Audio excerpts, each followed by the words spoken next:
Cette semaine, pour le premier épisode d'Église en sortie de la saison, on parle d'accompagnement spirituel avec le prêtre et théologien Jean-Marc Barrault.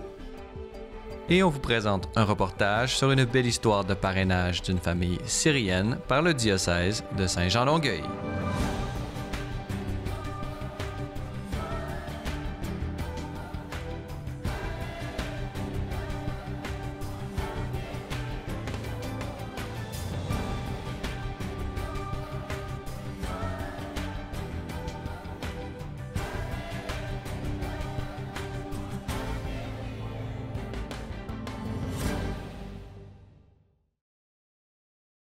Bonjour mesdames et messieurs et bienvenue à cette première émission d'Église en sortie de la saison. Je suis très heureux de vous recevoir aujourd'hui pour cette première émission où j'ai la joie de recevoir comme premier invité le Père Jean-Marc Barrault. Bonjour. Bonjour et merci de m'accueillir.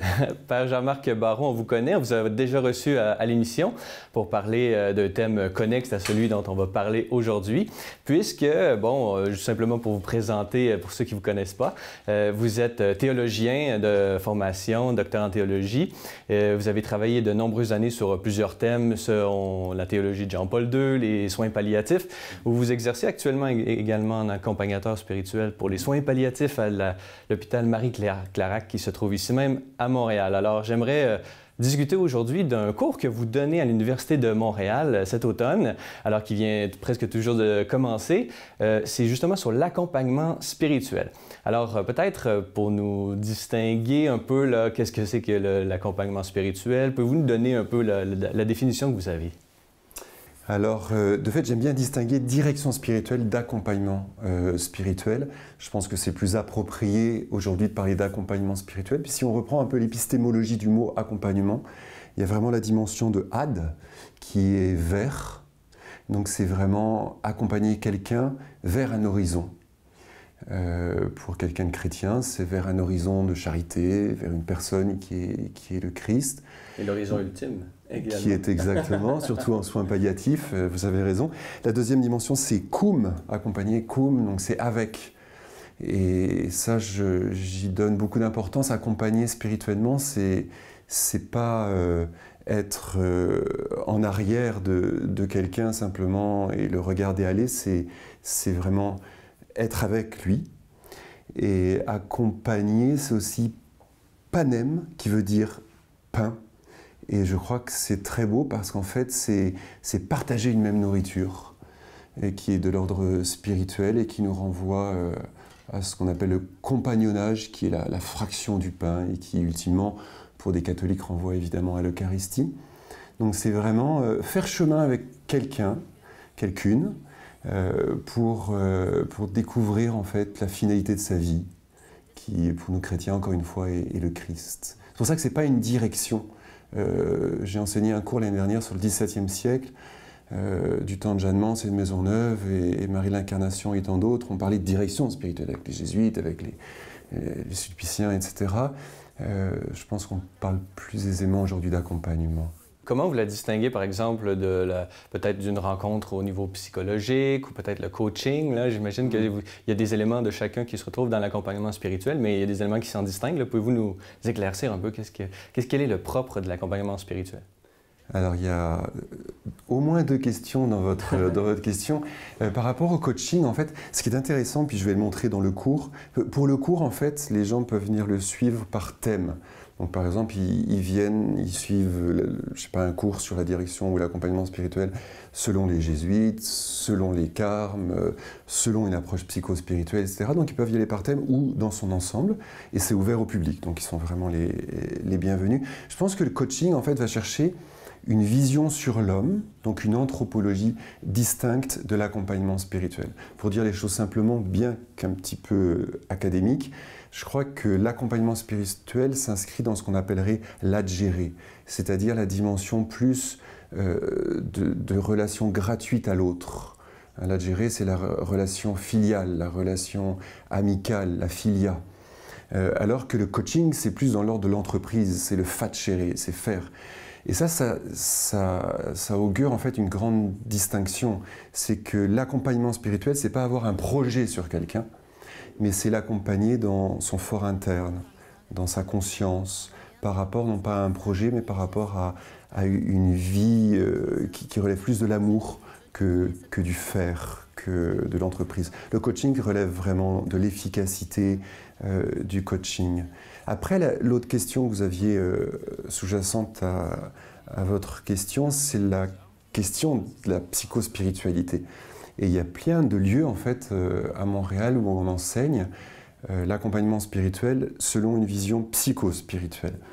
Et c'est très bien, tout en étant distinct d'un accompagnement spirituel. L'accompagnement spirituel, c'est vraiment partir de ce qu'il y a de plus intime à la personne, on pourrait dire le désir, on pourrait dire son intention de vie, on pourrait dire sa vie théologale pour ceux qui sont chrétiens, pour la faire croître dans la relation au Christ. Alors que la dimension de l'accompagnement psychospirituel, c'est on va partir d'un traumatisme. On voit souvent ça en soins palliatifs.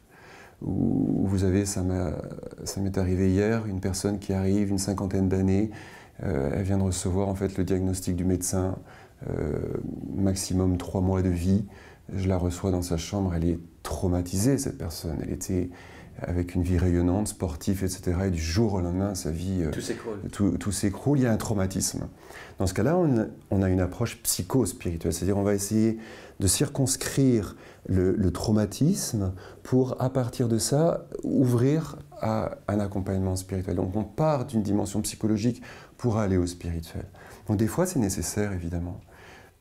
L'accompagnement spirituel serait plus sur le long terme, d'une certaine façon, au sens où c'est un guide pour la vie entière, tandis que la psychospiritualité, c'est plus pour réparer des blessures qu'on espère un jour seront disparues. J'espère.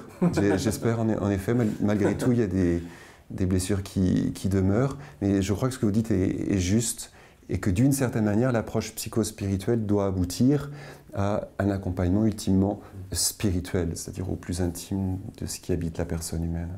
Et finalement, de toute façon, on a toujours la blessure du péché originel, alors on aura toujours besoin d'un certain soutien psychologique. Quels sont les profils ou, disons, les raisons qui poussent une personne là, justement à cogner à votre porte ou vouloir recevoir justement cet accompagnement spirituel?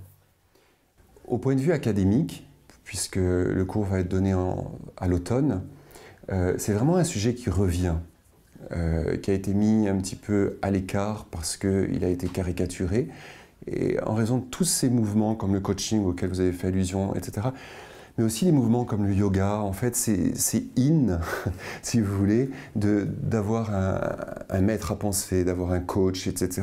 Donc c'est quelque chose qui revient et qui, je pense, a sa place dans le milieu académique pour distinguer les choses, non pas les opposer, mais montrer en fait toutes ces avenues possibles.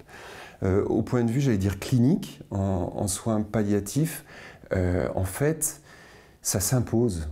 Parce que nous sommes, me semble-t-il, dans une société où les gens sont en panne de quête de sens.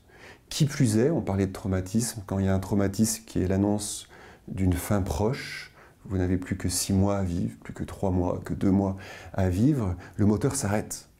Il y a une sorte de fascination d'arrêt.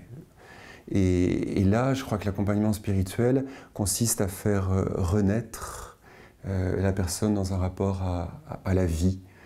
Dans le livre que j'ai écrit sur les soins palliatifs, Accompagner pour vivre, qui a été publié en 2017 à Paris chez Mediapol, c'est ce que j'essaie de montrer, c'est que en fait, l'accompagnement en soins palliatifs, c'est vraiment essayer de montrer que même si la mort est proche, ben en fait, au fond de nous, il y a une étincelle de vie éternelle.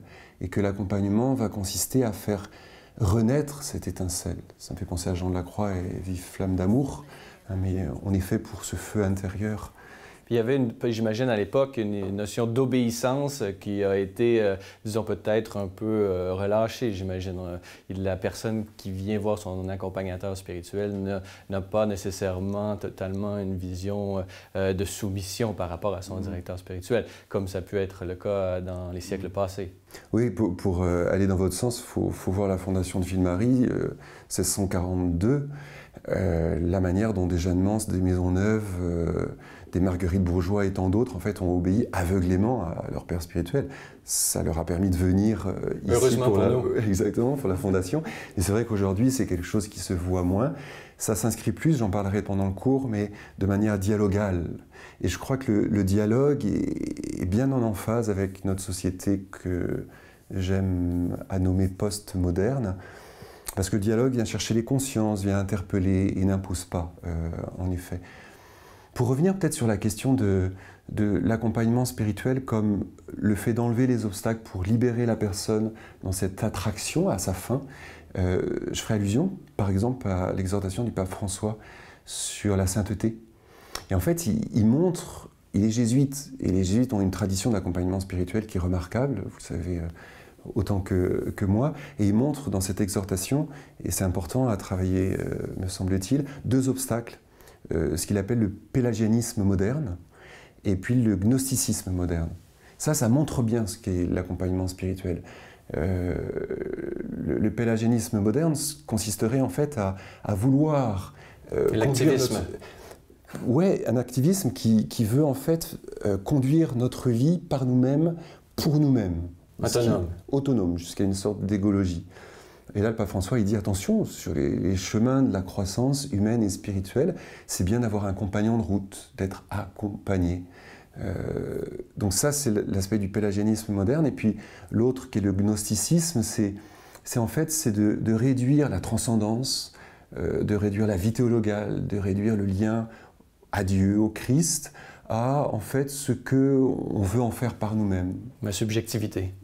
Et donc dans cette exhortation, il y a alors d'un côté le pélagianisme moderne et de l'autre côté le gnosticisme moderne, qui consisterait en fait à réduire la transcendance, la réalité de Dieu, à ce qu'on en comprend, à l'écho en fait qu'il y a en nous.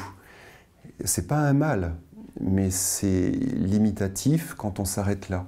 Et l'accompagnement spirituel, justement, montre d'un côté, pour le pélagianisme moderne, que la volonté doit s'appuyer sur quelqu'un pour aller jusqu'au sommet des montagnes, et par rapport au gnosticisme, qu'elle doit s'appuyer sur un dialogue de recherche de vérité pour en fait se dépasser et s'ouvrir à plus grand que soi. Très bien. Si vous me permettez, on va prendre quelques instants. On va en parler tout de suite après ce reportage sur une belle histoire de parrainage d'une famille syrienne faite par le diocèse de Saint-Jean-Longueuil.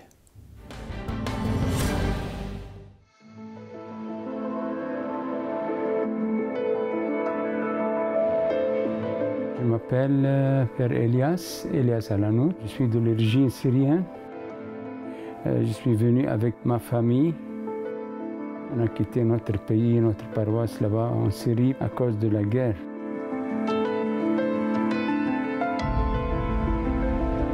On est contacté par l'Internet. On a reçu ce groupe-là de parrainage qui veulent nous accueillir à Québec ici. Eux, ils nous donnent un grand pouce. Le groupe de l'accueil, il travaille avec l'Église, avec le diocèse ici à Longueuil. Monseigneur Gendron et son équipe dans le diocèse, oui, qui nous aide beaucoup avec n'importe quelque chose au gouvernement ou quel déplacement. Hein. Ils sont avec nous jusqu'à maintenant.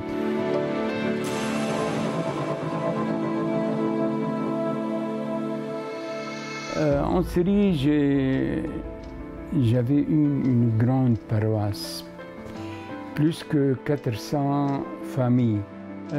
J'ai passé avec eux à peu près 20 années. C'est très très difficile de les quitter comme ça, mais c'est la guerre. Nous avons encore une fille unique. Elle était jusqu'à maintenant en Syrie, mais ils n'ont pas la chance d'arriver jusqu'à maintenant. On essaie, on prie pour le Dieu qui nous aide.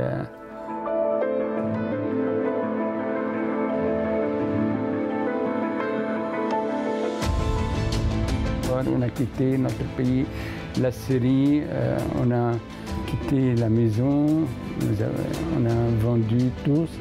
Et on a pris seulement les valises. On a dépassé vers le Liban. La dernière fois, quand je passe la frontière,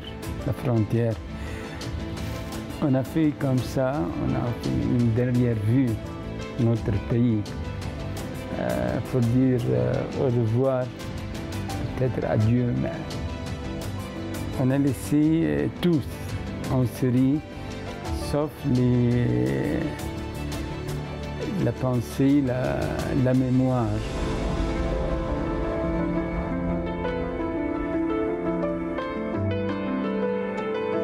Et maintenant encore, l'Église m'a donné une grande chance. L'évêque de Grec Melkite catholique, notre évêque Ibrahim, qui habite à Montréal, il nous a accueillis, il m'a donné une église pour célébrer là-bas à Brossard. Je fais la messe depuis 2 ans, chaque dimanche là-bas.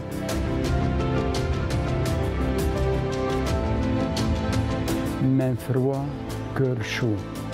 J'ai vu le Canada, un pays froid, mais cœur chaud. On peut maintenant dormir en plein air.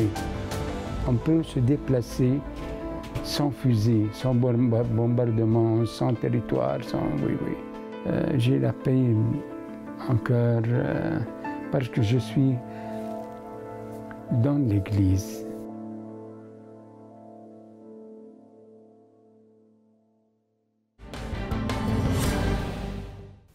Nous sommes toujours en compagnie du Père Jean-Marc Barrault. Père Jean-Marc Barrault, on a parlé de l'accompagnement spirituel, pardon. Et justement, on a discuté un peu de toutes les formes qui existent, qui les distinguent de d'autres formes d'accompagnement, peut-être psychologique ou peut-être le coaching. Qu'est-ce qu'on pourrait dire sur une personne qui se présente? J'imagine qu'elle a une idée en tête des résultats. Quels sont les résultats escomptés, là, justement, quand une personne s'approche et demande à quelqu'un d'être accompagné spirituellement? C'est une belle question, je vous remercie. En termes de coaching, puisque vous venez d'y faire allusion à nouveau, on va, puisqu'on est dans l'ordre du facere, d'un résultat d'entreprise, le résultat sera tangible. Dans l'ordre de l'accompagnement spirituel, je pense qu'on est plus proche de ce que Paul nomme dans l'Épître aux Galates les fruits de l'esprit. Et moi qui ai la chance d'accompagner de nombreuses heures par semaine des personnes en fin de vie, le fruit que je vais chercher, qui d'après moi est le fruit par excellence de l'Esprit Saint, c'est la paix. Et il m'arrive souvent, avec beaucoup de pudeur, mais de mettre ma main sur l'épaule de quelqu'un que j'ai accompagné ou que j'ai écouté et de lui dire « Est-ce que vous êtes en paix ?» Pour moi, ça c'est un signe, la paix intérieure. Et je crois qu'elle est révélatrice du fait que la personne a remis sa vie entre les mains de quelqu'un. Ça peut être entre les mains de l'accompagnateur, qui ne doit pas devenir pour autant un gourou, mais qui prend vraiment en charge l'accompagnement de cette personne. Et puis, ultimement, je pense, la remise de la personne dans les mains de Dieu. Vous savez que on pourrait résumer Jean de la Croix et Thérèse d'Avila au Notre Père. La prière du Notre Père, en fait, elle consiste, elle-même, on peut la réduire, dans le fait de faire la volonté de Dieu. Par le Christ, faire la volonté de Dieu. Et je crois qu'ultimement, l'accompagnement spirituel, c'est cela. C'est permettre à la personne de se remettre à Dieu, pour faire la volonté de Dieu. C'est oser dans un monde comme le nôtre d'aujourd'hui. Et curieusement, c'est ça qui donne le fruit que l'on appelle la paix, cette remise. Un peu comme Marie, faire son fiat quotidien. Oui, je crois, oui. Pouvez-vous nous dire un peu, concrètement, là, par exemple, moi, je demande, vous, comme directeur spirituel, une rencontre type, là, comment ça fonctionne? Mais déjà, vous êtes le bienvenu. J'accorde énormément d'importance à 2 choses. La première, c'est vraiment distinguer ce qui est de l'ordre psychologique de ce qui est de l'ordre spirituel. Oui, il y a des personnes qui sont formées en psychospiritualité, ce n'est pas mon cas. Donc ça, c'est la première chose. Puis la deuxième chose à laquelle je suis énormément attentif, et ça pendant tout l'accompagnement, c'est le respect de la conscience d'autrui.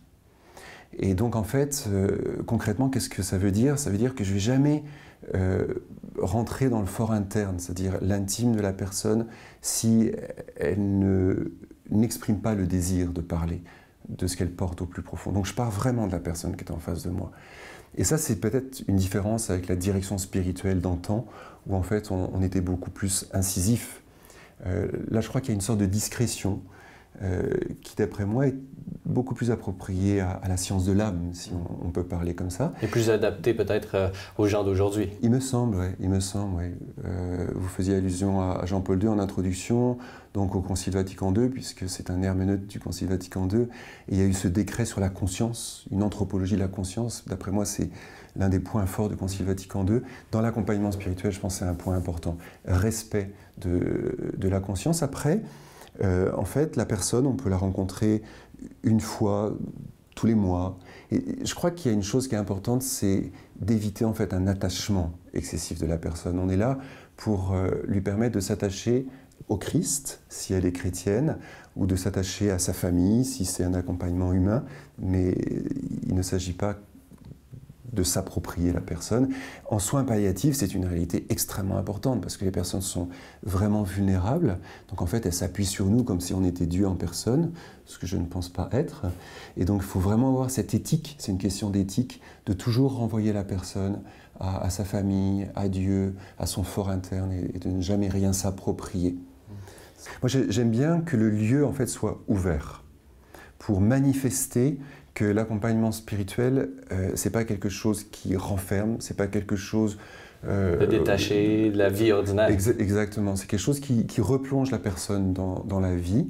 Incarné. C'est incarné, en effet, il y a cette dimension-là. Après le temps, ça dépend de... Vous savez, je crois que la grande leçon de l'accompagnement spirituel, puis on me disait l'autre jour aux ressources humaines à Marie-Clarac que j'avais dû accompagner plusieurs centaines de personnes jusqu'à leur dernier souffle. Donc j'en ai vu des personnes mourir dans mes mains, mais c'est la discrétion. Cette personne ne t'appartient pas. Et donc en fait, il ne faut pas faire trop de rencontres, il ne faut pas insister trop sur l'histoire de vie de la personne, il faut aller à l'essentiel. C'est un accompagnement de qualité plus qu'un accompagnement de quantité. C'est peut-être là aussi une différence avec le coaching. Et je crois que c'est quelque chose qui est vraiment important à souligner, ça, oui. Pour devenir accompagnateur spirituel, est-ce que c'est nécessairement un prêtre ou ça peut être un religieux ou un laïc? Puis quel genre de formation a-t-on besoin pour devenir accompagnateur spirituel? Vous me permettrez de sourire en citant Thérèse Avila qui disait qu'entre un saint et un théologien, pour l'accompagnement, elle disait la direction spirituelle, elle disait c'est le théologien qu'il faut choisir. Pourquoi? Parce qu'en fait, encore une fois, c'est une question de discernement.